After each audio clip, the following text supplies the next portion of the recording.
Stave 2, the first of the three spirits. When Scrooge awoke, it was so dark that looking out of bed he could scarcely distinguish the transparent window from the opaque walls of his chamber. He was endeavoring to pierce the darkness with his ferret eyes when the chimes of a neighboring church struck the 4 quarters. So he listened for the hour. To his great astonishment, the heavy bell went on from 6 to 7, and from 7 to 8, and regularly up to 12, then stopped. 12.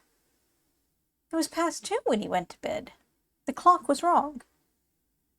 An icicle must have got into the works. 12. He touched the spring of his repeater to correct this most preposterous clock. Its rapid little pulse beat 12, and stopped.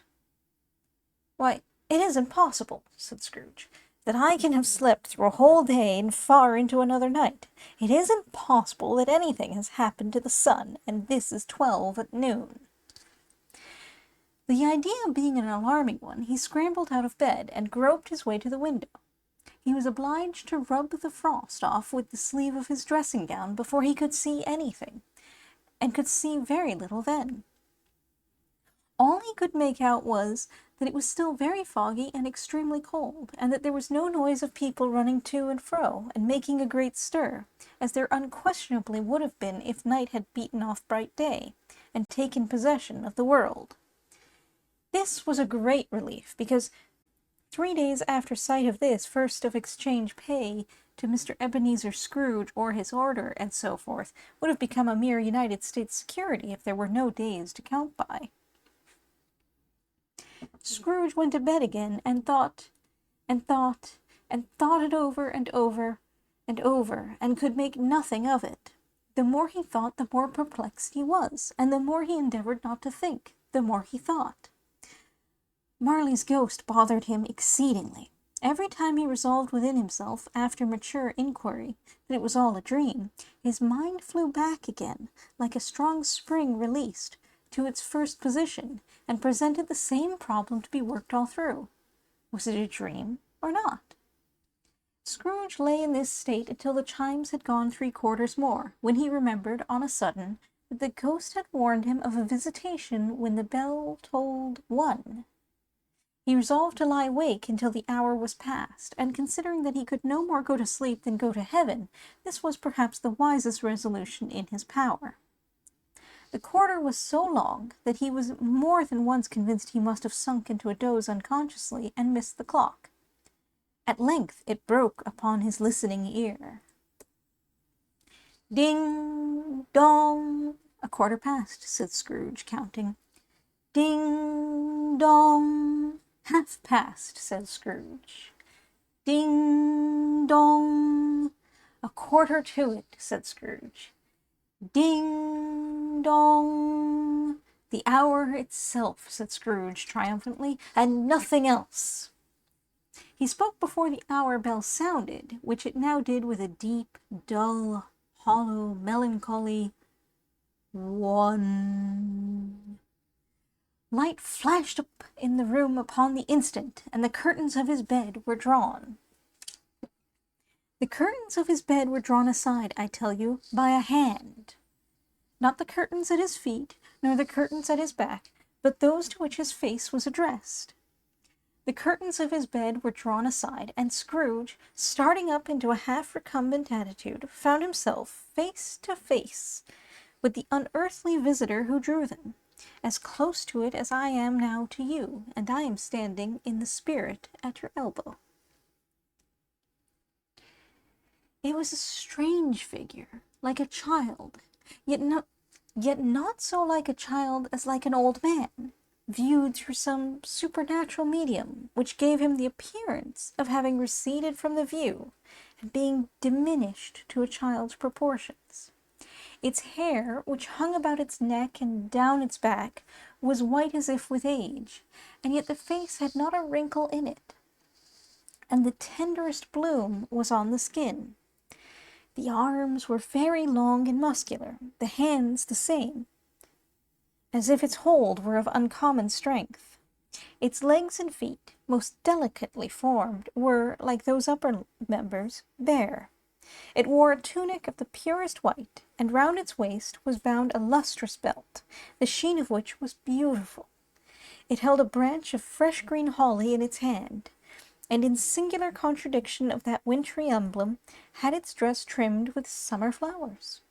But the strange thing about it was, that from the crown of its head there sprung a bright clear jet of light, by which all this was visible, and which was doubtless the occasion of its using, in its duller moments, a great extinguisher for a cap, which it now held under its arm. Even this, though, when Scrooge looked at it with increasing steadiness, was not its strangest quality. For at its belt sparkled and glittered now in one part and now in another, and what was light one instant, at another time was dark. So the figure itself fluctuated in its distinctness, being now a thing with one arm, now with one leg, now with 20 legs, now a pair of legs without a head, now a head without a body, of which dissolving parts no outline would be visible in the dense gloom wherein they melted away. And in the very wonder of this, it would be itself again, distinct and clear as ever. "Are you the spirit, sir, whose coming was foretold to me?" asked Scrooge. "I am." The voice was soft and gentle, singularly low, as if instead of being so close beside him, it were at a distance. "Who and what are you?" Scrooge demanded. "I am the ghost of Christmas past." "Long past?" inquired Scrooge, observant of its dwarfish stature. "No, your past." Perhaps Scrooge could not have told anybody why, if anybody could have asked him, but he had a special desire to see the spirit in his cap, and begged him to be covered. "What!" exclaimed the ghost. "Would you so soon put out, with worldly hands, the light I give? Is it not enough that you are one of those whose passions made this cap, and force me through whole trains of years to wear it low upon my brow?" Scrooge reverently disclaimed all intention to offend, or any knowledge of having wilfully bonneted the spirit at any period of his life. He then made bold to inquire what business brought him there. "Your welfare," said the ghost. Scrooge expressed himself much obliged, but could not help thinking that a night of unbroken rest would have been more conducive to that end. The spirit must have heard him thinking, for it said immediately, "Your reclamation, then. Take heed." It put out its strong hand as it spoke, and clasped him gently by the arm. "Rise, and walk with me." It would have been in vain for Scrooge to plead that the weather and the hour were not adapted to pedestrian purposes. That bed was warm, and the thermometer a long way below freezing. That he was clad but lightly in his slippers, dressing gown, and nightcap, and that he had a cold upon him at that time. The grasp, though gentle as a woman's hand, was not to be resisted. He rose, but finding that the spirit made towards the window, clasped its robe in supplication. "I am a mortal," Scrooge remonstrated, "and liable to fall." "Bear but a touch of my hand, there," said the spirit, laying it upon his heart, "and you shall be upheld in more than this." As the words were spoken, they passed through the wall, and stood upon an open country road, with fields on either hand. The city had entirely vanished. Not a vestige of it was to be seen. The darkness and the mist had vanished with it, for it was a clear, cold winter day, with snow upon the ground. "Good heaven!" said Scrooge, clasping his hands together as he looked about him. "I was bred in this place. I was a boy here." The spirit gazed upon him mildly. Its gentle touch, though it had been light and instantaneous, appeared still present to the old man's sense of feeling. He was conscious of 1,000 odors floating in the air, each one connected with 1,000 thoughts and hopes and joys and cares long, long forgotten. "Your lip is trembling," said the ghost. "And what is that upon your cheek?" Scrooge muttered with an unusual catching in his voice that it was a pimple, and begged the ghost to lead him where he would. "You recollect the way?" inquired the spirit. "Remember it?" cried Scrooge with a fervor. "I could walk it blindfold." "Strange to have forgotten it for so many years," observed the ghost. "Let us go on." They walked along the road, Scrooge recognizing every gate and post and tree, until a little market town appeared in the distance, with its bridge, its church, and winding river. Some shaggy ponies now were seen trotting towards them with boys upon their backs, who called to other boys in country gigs and carts driven by farmers. All these boys were in great spirits and shouted to each other, until the broad fields were so full of merry music that the crisp air laughed to hear it. "These are but shadows of the things that have been," said the ghost. "They have no consciousness of us." The jocund travellers came on, and as they came, Scrooge knew and named them every one. Why was he rejoiced beyond all bounds to see them? Why did his cold eye glisten and his heart leap up as they went past? Why was he filled with gladness when he heard them give each other Merry Christmas as they parted at crossroads and byways for their several homes? What was Merry Christmas to Scrooge? Out upon Merry Christmas! What good had it ever done to him? "The school is not quite deserted," said the ghost. "A solitary child, neglected by his friends, is left there still." Scrooge said he knew it, and he sobbed. They left the high road by a well-remembered lane, and soon approached a mansion of dull red brick, with a little weathercock-surmounted cupola on the roof, and a bell hanging in it. It was a large, but one of broken fortunes, for the spacious offices were little used, their walls were damp and mossy, their windows broken, and their gates decayed. Fowls clucked and strutted in the stables, and the coach-houses and sheds were overrun with grass. Nor was it more retentive of its ancient state within, for entering the dreary hall and glancing through the open doors of many rooms, they found them poorly furnished, cold, and vast.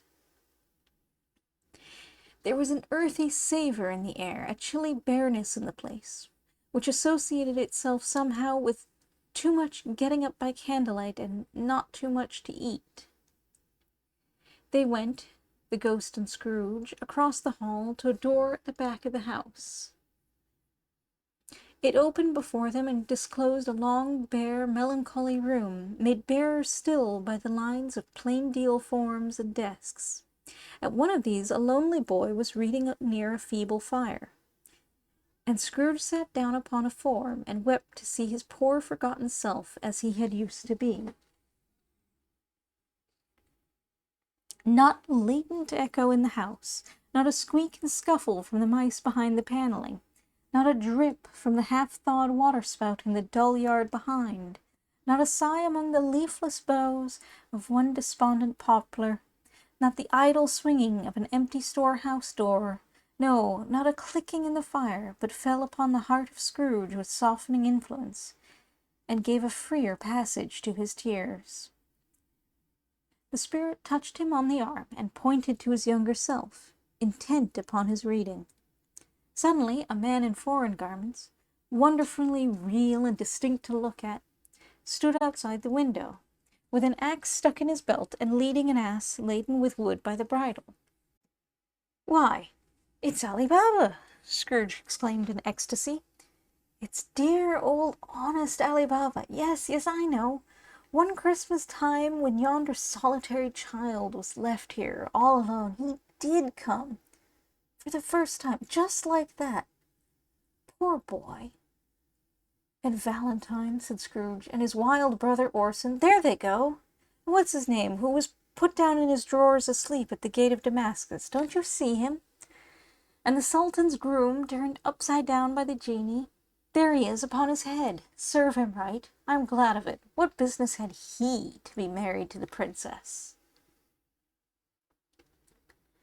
To hear Scrooge expending all the earnestness of his nature on such subjects in a most extraordinary voice between laughing and crying, and to see his heightened and excited face, would have been a surprise to his business friends in the city, indeed. "There's the parrot!" cried Scrooge. "Green body and yellow tail, with a thing like a lettuce growing out of the top of its head. There he is. Poor Robin Crusoe, he called him, when he came home again after sailing round the island. Poor Robin Crusoe! Where have you been, Robin Crusoe?" The man thought he was dreaming, but he wasn't. It was the parrot, you know. There goes Friday, running for his life to the little creek. Hallo! Whoop! Hallo! Then, with a rapidity of transition very foreign to his usual character, he said, in a pity for his former self, "Poor boy!" and cried again. "I wish," Scrooge muttered, putting his hand in his pocket and looking about him after drying his eyes with his cuff. "But it's too late now." "What is the matter?" asked the spirit. "Nothing," said Scrooge. "Nothing. There was a boy singing a Christmas carol at my door last night. I should like to have given him something, that's all." The ghost smiled thoughtfully, and waved its hand, saying as it did so, "Let us see another Christmas." Scrooge's former self grew larger at the words, and the room became a little darker and more dirty. The panels shrunk, the windows cracked, fragments of plaster fell out of the ceiling, and the naked laths were shown instead. But how all this was brought about, Scrooge knew no more than you do. He only knew that it was quite correct, that everything had happened so, that there he was alone again, when all the other boys had gone home for the jolly holidays. He was not reading now, but walking up and down despairingly. Scrooge looked at the ghost, and with a mournful shaking of his head, glanced anxiously toward the door.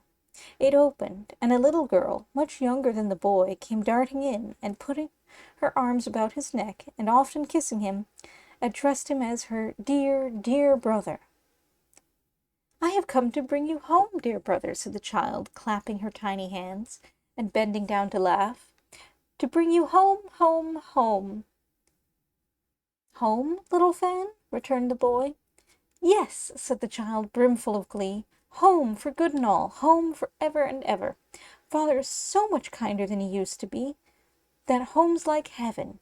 He spoke so gently to me one dear night when I was going to bed, that I was not afraid to ask him once more if you might come home, and he said yes, you should, and sent me in a coach to bring you. And you're to be a man," said the child, opening her eyes, "and are never to come back here. But first we're to be together all the Christmas long, and have the merriest time in all the world." "You are quite a woman, little Fan," exclaimed the boy. She clapped her hands and laughed, and tried to touch his head, but being too little, laughed again, and stood on tiptoe to embrace him. Then she began to drag him, in her childish eagerness, towards the door, and he, nothing loath to go, accompanied her. A terrible voice in the hall cried, "Bring down Master Scrooge's box there!" And in the hall appeared the schoolmaster himself, who glared on Master Scrooge with a ferocious condescension, and threw him into a dreadful state of mind by shaking hands with him. He then conveyed him and his sister into the veriest old well of a shivering best parlour that ever was seen, where the maps upon the wall, and the celestial and terrestrial globes in the windows, were waxy with cold. Here he produced a decanter of curiously light wine, and a block of curiously heavy cake, and administered installments of those dainties to the young people, at the same time sending out a meagre servant to offer a glass of something to the post-boy, who answered that he thanked the gentleman, but if it was the same tap as he had tasted before, he had rather not. Master Scrooge's trunk being by this time tied up on the top of the chaise, the children bade the schoolmaster good-bye right willingly, and getting into it, drove gaily down the garden sweep, the quick wheels dashing the hoar-frost and snow from off the dark leaves of the evergreens like spray. "Always a delicate creature, whom a breath might have withered," said the ghost, "but she had a large heart." So she had, cried Scrooge. You're right. I will not gainsay it, Spirit. God forbid. She died a woman, said the ghost, and had, as I think, children. One child, Scrooge returned. True, said the ghost. Your nephew. Scrooge seemed uneasy in his mind, and answered briefly, yes. Although they had but that moment left the school behind them, they were now in the busy thoroughfares of a city, where shadowy passengers passed and repassed, where shadowy carts and coaches battled for the way, and all the strife and tumult of a real city were. It was made plain enough by the dressing of the shops that here, too, it was Christmas time again, but it was evening, and the streets were lighted up. The ghost stopped at a certain warehouse door and asked Scrooge if he knew it. Know it, said Scrooge. Was I apprenticed here? They went in.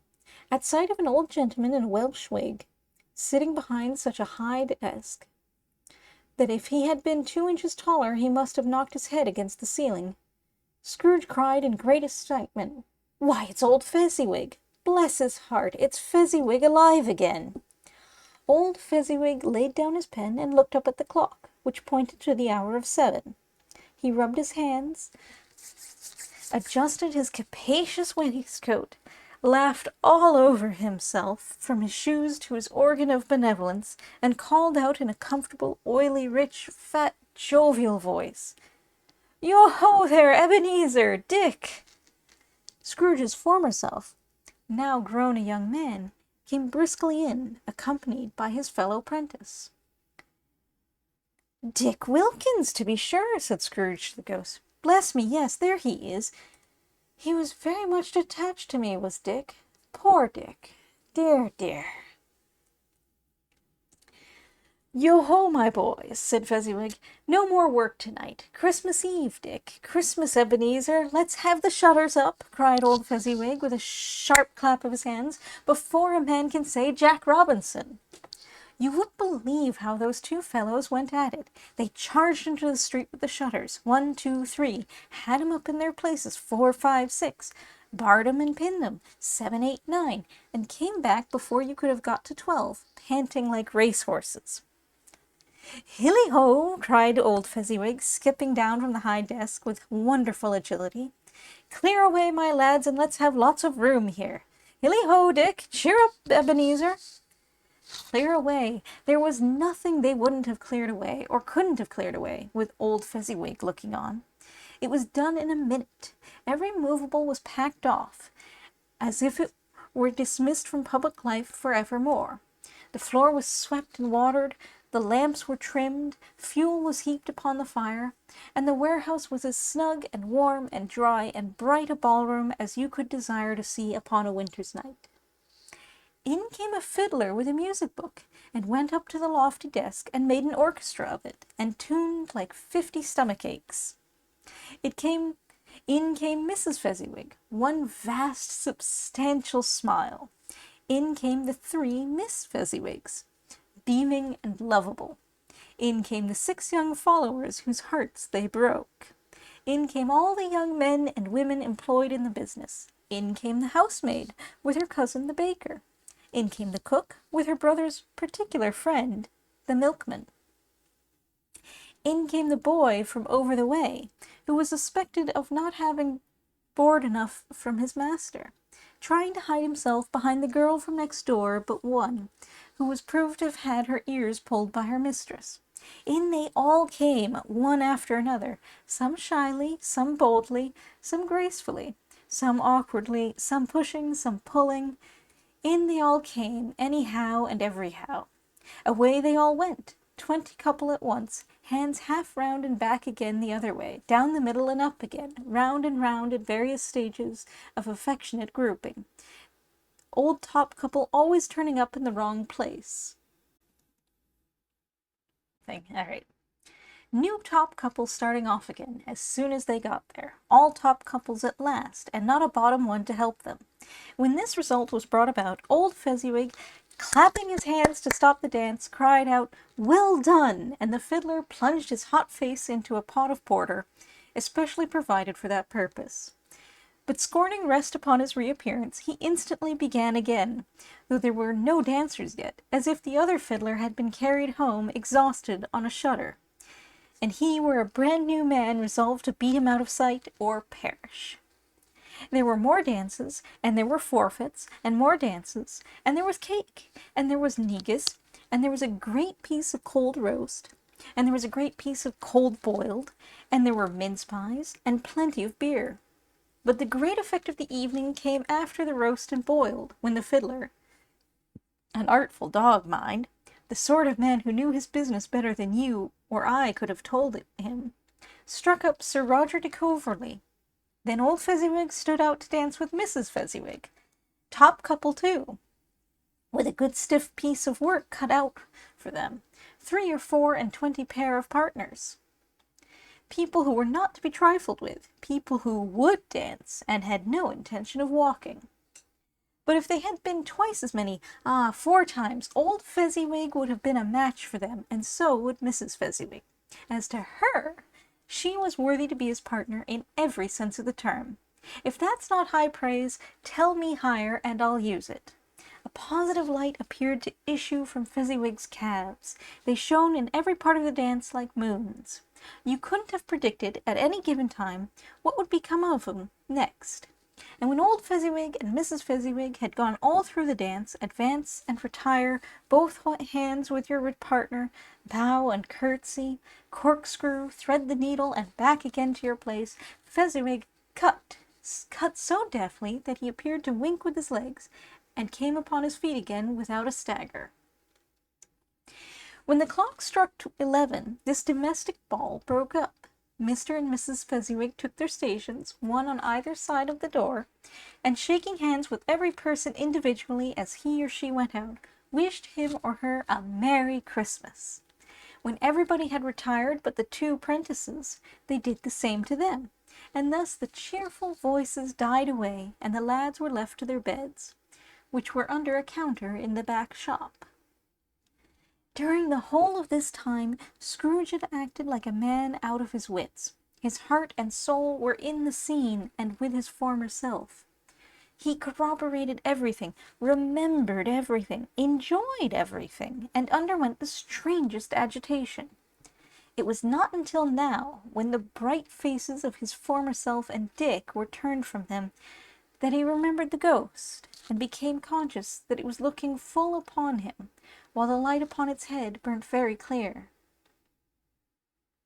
"A small matter," said the ghost, "to make these silly folks so full of gratitude." "Small!" echoed Scrooge. The spirit signed to him to listen to the 2 apprentices, who were pouring out their hearts in praise of Fezziwig, and when he had done so, said, "Why, is it not? He has spent but a few pounds of your mortal money, 3 or 4, perhaps. Is that so much that he deserves this praise?" "It isn't that," said Scrooge, heated by the remark, and speaking unconsciously like his former, not his latter self. "It isn't that, spirit. He has the power to render us happy or unhappy, to make our service light or burdensome, a pleasure or a toil. Say that his power lies in words and looks, in things so slight and insignificant that it is impossible to add and count him up. What then? The happiness he gives is quite as great as if it cost a fortune." He felt the spirit's glance and stopped. "What is the matter?" asked the ghost. "Nothing particular," said Scrooge. "Something, I think?" the ghost insisted. "No," said Scrooge, "no. I should like to be able to say a word or 2 to my clerk just now. That's all." His former self turned down the lamps as he gave utterance to the wish, and Scrooge and the ghost again stood side by side in the open air. "My time grows short,"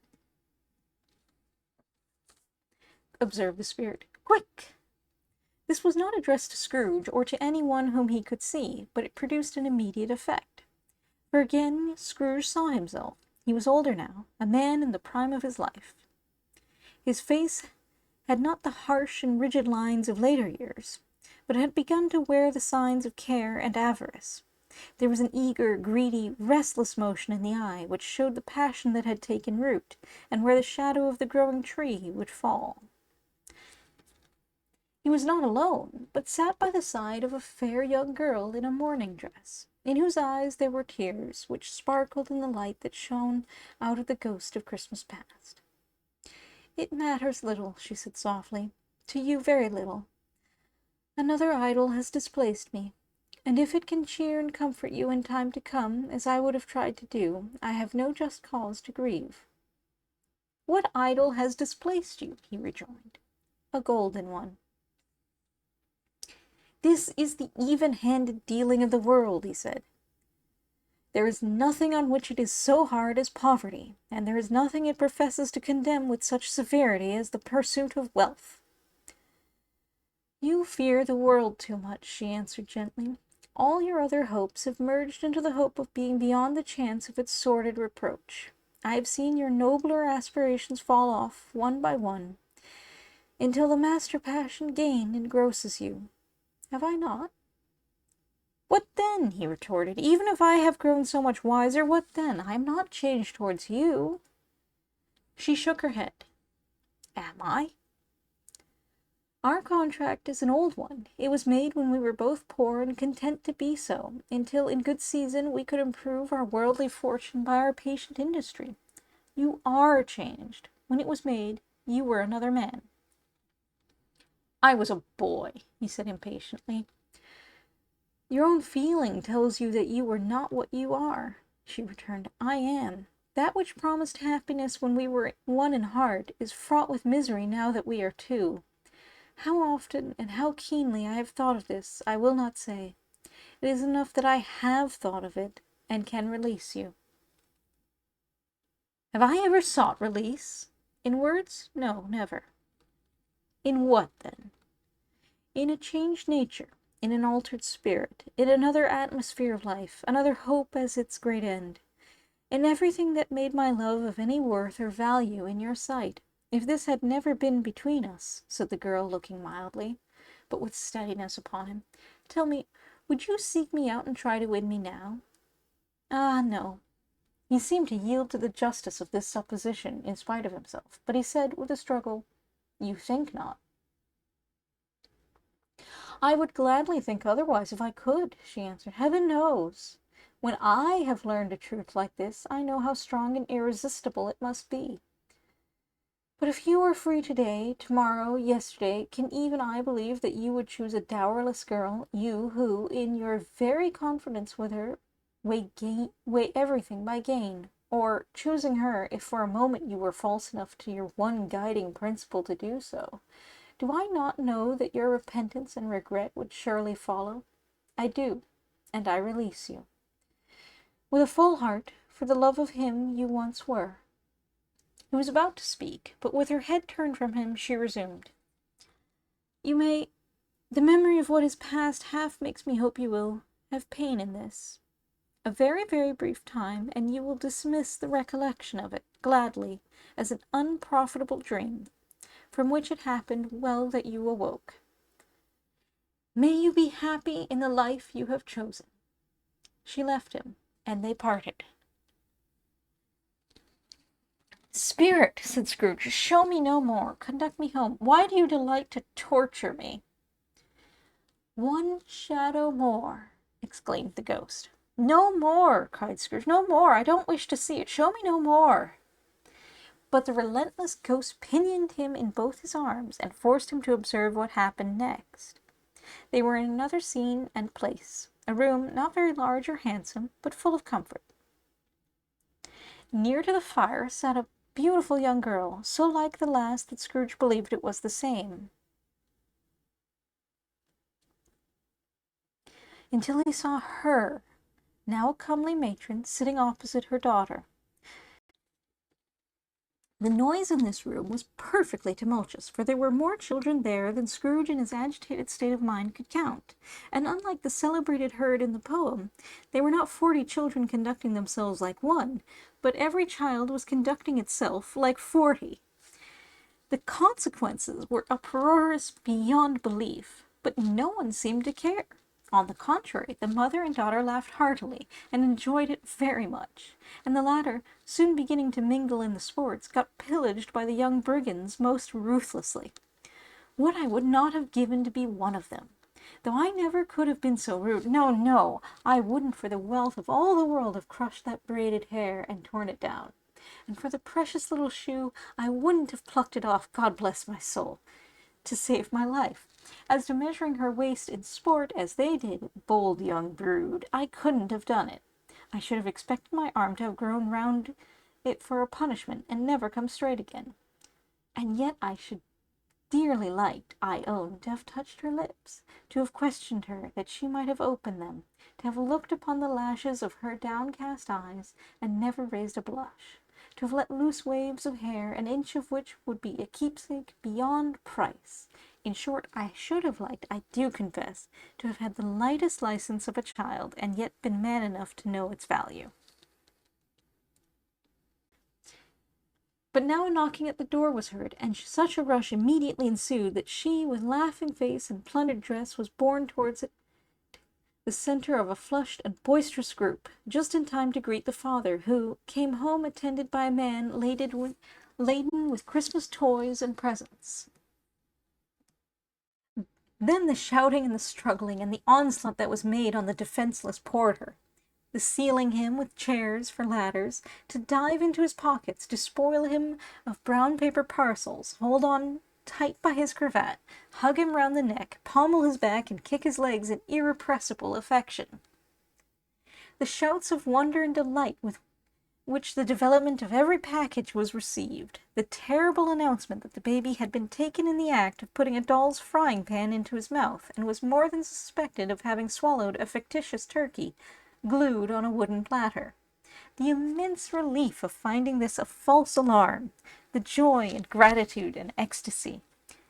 They are all indescribable alike. It is enough that by degrees the children and their emotions got out of the parlor, and by one stair at a time, up to the top of the house, where they went to bed, and so subsided.